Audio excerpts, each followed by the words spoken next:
everyone probably has a job. And I think everyone's just cool with that, to be honest. Cost of living. Yeah, I mean, there's definitely a couple guys that make money off music or make money. You know, they're just a bit savvy in that way that they found other ways to make money. Like, you know, everyone can, you know, I respect everyone's jug. Like, do you know what I mean? Yeah. But yeah, most guys that you're gonna bump into, they have to have a job. Like, bro, if we're young guys, we're 2019, even younger than us sometimes. Do you think that my mum, is gonna be like, yeah, just make music and be a bum? Like, Do you know what I mean? I can't afford that. Yeah, like if I'm like, even if I haven't got a job, like even if I don't have a job at this moment, if I'm not looking for one, or I'm not looking for ways to find money, my mum's not gonna be happy with that. Yeah, because like you have to pay the rent somehow. Yeah, like, exactly. Bills have to be paid. Bruv, honestly. Literally, I think it's interesting because even then, if you look back at like the kind of drill trap rap era that we had, like even 10 years ago, and you're looking at people paying £300 for GR and daily uploads, you're like, I don't have trap money to spend. Yeah, word. Nah, when you're already trapping, you already got the money. Do you know what I mean? You've already got the brick. That's why you can afford to pay. That's why their music videos are looking so good. You know what I mean? That. You're losing, bro. You use trap money. It's all right, bro. But I don't have trap money. You've already got money before you even started this shit. That's a cheat code. Like, yeah, it was harder to get into them circles back then. That's why I like that we're doing. Like, the way you guys are doing it. Yeah, because you know, definitely we have like cameramen and that are taxing out here, but. I mean, in our case, we have, you know... Our friends. Exactly. UTO as well. Yeah. That will do it for cheap or for free. You know what I mean? Just work it how you can work it out. Exactly. Like even then, speaking of UTO, so when did you guys join individually? I joined in the March of 2024, April 2024. And it was more so for me, after starting making music in September 2023, around that time, meeting up with Zealous from TikTok and having our first few studio sessions, it kind of, you see like with Friday in Germany, how you kind of more sessions. For me, is like now being in studio with other artists and actually like spending hours and hours and hours of just like songs that will never come out, but just trying to make something, you know, just find yourself as an artist is easier, I feel like, with other people, because you could, number one, they're teaching you and you could teach them. Kind of you learn things off each other. Bounce off each other. And from there, like almost a year after that, 2025, like in, was it February time? Yeah, it was February, literally around this time February now. time, it's crazy. It's almost been a year, blood. You know what? Yeah, February time, what's it? Zealous, he sent me an Antzz snippet. I think it was the Squid Ink, bro. It was like some crazy snippet. I was like, yo, who the fuck is this? Who the fuck is this? It's like, it's something I never heard ever. But yeah, we had a show, U2 had a show around that time. I was like, let's bring him through. Like, bro, there's no way this guy's not like involved in this like scene. Just even for him to be there, I was like my first ever show that I've ever been to, like like that. So I was like, because I feel like what's interesting with the UK Underground, there is a mixture of like online spaces and then IRL spaces, and I feel like it's interesting how you're very hungry for both, and it works off of both, right? Because even then, like, I have a theory that one of the reasons the UK Underground has so much leverage and in terms of what's happening in terms of all the deals and everyone's throwing money at people is because you can't really do an industry plant in the same way, because it's a community in terms of how it works. Someone knows you. Yeah. Right? You're in a Discord with somebody. Someone's met you at a show. Like, someone has met you. So if the label tried to actually do a proper industry plant, as in pluck someone out of nowhere, plant them in the scene, all of you guys as artists could be like, who the hell is this guy? None of us know you. Like, I can ask around the entire scene and no one's heard of you. Yeah, no one's even seen your face. No one's seen your face at a show. I know a couple guys like that, though. no, I don't know no names, but I know a couple. But you know what I mean? But even then, you're just instantly suspicious. You're just instantly suspicious. Like, I've not seen you from anywhere. Like, 100. Even if I've not seen you, I've asked around the entire scene. Nobody's heard of you. But someone would have. But the thing is, there's always a market for guys like that. You know what I mean? There's always a market for clones. There's always like people like, bro, since SD Kid come out, fam, there's been like a million clones. And I'm just like, I sent one to Free the other day and I was like, what the hell, fam? Like, bro. I think there's an element to sometimes you look at some of them and you're like, you didn't even try, did you? You didn't even try. My man's bro, the guy that sent him, he had a belly on and like a whole like outfit and the same thing, same cadence, same type of flow. Yeah. And I'm thinking like, what's your goal, right? What are you trying to do here? What's your intention, bro? But then I feel like when a recipe works, people look at the recipe and think, I could just duplicate Right. the recipe. There is an interesting political theory about this very phenomenon, like political and economic theory. It's called Hotelling's law. Hotelling's law is the idea that if you want to compete with something, the best way to do it is to put yourself as close to it as possible. Sometimes it's in like music and trying to make yourself sound to them or brand yourself the same. But other times it's physically being close to them. For example, it's like you'll see a McDonald's and a KFC on the same street.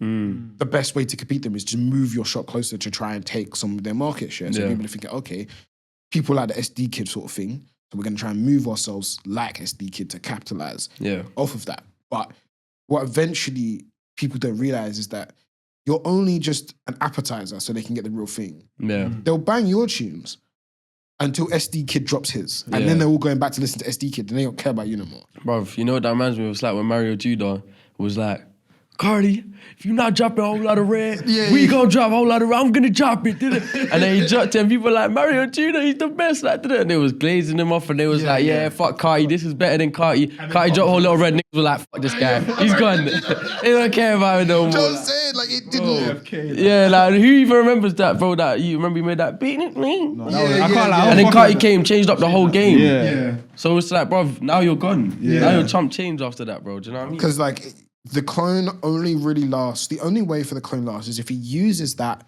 to find himself and be like, okay, I started doing them kind of things, but I'm like, okay, I can divide it into some directions. And then you actually have a personality or a sound of yourself or your own identity. But I don't know why people think they can actually have a career being a clone. It's never going to work. Never worked. It's actually never worked. In the history of music, people don't like. I feel like you don't like music if you do that shit anyway. Like you're clearly that you're just one of them guys. You might have made a sound before it doesn't work, and your manager's like, bro, this new kid, SD Kid, he's really good. You should try that out. You should, just give it a try. On the belly, they don't know it's you. Do you know what I mean? Just give it a try, mate. You know what I mean? And it never fucking works, bro. Ever. Oh, even Kid Boo. Do you remember Kid Boo? Yeah, I remember Kid Boo, man. It was just pure antics. Do you know what I seen him do recently, bro? He's on the radar, but it's a fucking green screen. Yeah. He fakes it on the radar. And he's putting the AI voice of Drake over his thing as well. Like, bro, he's gone, fam. He literally, like, even then, looking at Mazar basically faking an SD Kid feature. Is that what he did? Yeah. Is that what they're beefing? Yeah. So I don't want to say nothing about Mazar before he comes in and blams you. Like, do you know what I mean? Like, SD Kid, like, you know, I'm not going to say nothing about my man, but like, faking a feature is a big no-no. That is just like such bad practice as an artist. Damn. But who gonna stop him? Mazar, I can't lie. Like, he's gonna show me what Mazzy's sounding out. Oh, I'm gonna be like that. He's gonna kidnap me outside of being fucking Liverpool, bro. Crossbow. Yeah, bro. I mean, I don't know. I feel like there's certain rappers that just get away with certain things. But like, even me, I think the way you feel about Mazar is the same way I feel about Snap Capone.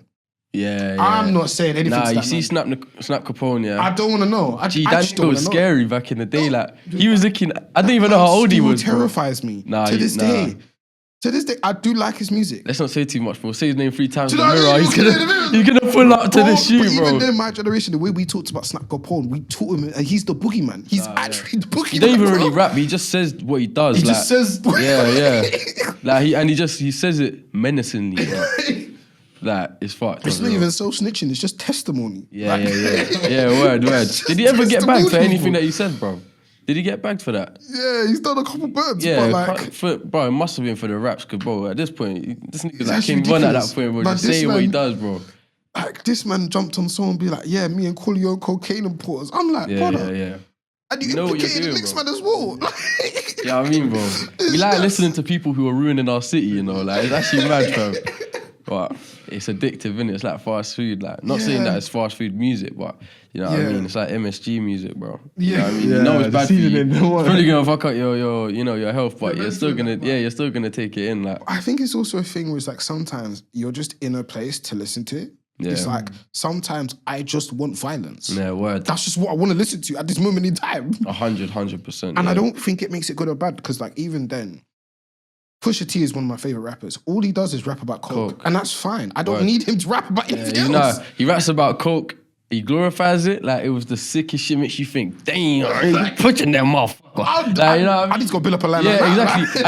and then the next tune, we talk about how coke's ruining the community. And you're like, damn, coke's bad, you know. You know what I mean? It's actually mad. It's mad. But like the variance that you can have on a single topic, which is why, like, even in a way, I don't really criticize artists for being one topic. It's that, are you good at rapping about that one topic? If you suck at it and it's boring, then that's the problem. The problem is you're just not a very good rapper. Not that you only have one topic to rap about. Yeah, you have to say it convincingly. Yeah. Bruv, that's bro, see you people, I feel like the older generation is more focused on this year, but see the whole thing of like cap rap, yeah? Yeah. Like, bro, if we didn't cap, even if I didn't cap about, like, I'm not saying I cap all the time. There's definitely, I bring my life into my raps, but there's only so much I can say in my 20 years of life. And let's be real, your life independently starts when you're about, depends what your parents are like, but 21. Like, bruv, do you know what I mean? 21, Like, 22. no, but I'm just saying, like, even just being able to like go outside by yourself. I only started really going out at like 14, and sorry mom, but only my dad let me do that shit, because my mom was still worried from hours. She was still calling me on the bus home, like. So it's like there's only so much we can say, and I feel like it's like a fine line of, okay, how far are you going? How much are you making it a statement that this is just art, and how much are you? It's about storytelling. Like, can you tell a story like and make it sound good, or are you just, you know what I mean, just chatting shit and getting yourself into dangerous things, or you know? There is an element to like. There's a saying, they don't care if you lie, just make the lie sound sweet. Yeah. Where even then, ultimately, a lot of people say, oh yeah, but I could just tell it's cap rap. Half the time, no, you can't. Literally. Chat to a wag and they'll tell you that their husband's cheating on them, but if they come with make the lie sound sweet, make the money come sweet, or like, they'll you know what I mean? Turn It's a blind like, eye if to you that. already romanticize the lifestyle that they're trying to sell you anyway, and you seem to like the person and it's something you aspire to be, you're going to believe it because you want to. Unless it's terrible, most of the time you do. Like, half the people that you think are so damn real probably aren't as real as you think they are. Yeah, of course. And if they were as real, you'd probably be like, damn, this nigga's fucked up. Yeah. Like, what do you mean? Like, every single thing that he did. Yeah. Even like, one of my favorite rappers in America, the Glock 40 Spaz, Yeah. I'm like, please don't. I'm actually hoping you're not doing that. Yeah. I'm hoping that you're lying. And when he did do something bad, bro, he got bagged instantaneously. Like, do you know what I mean? And then we didn't have no music for 2 years. So I was like, bro, just don't do that again. Like, do you know?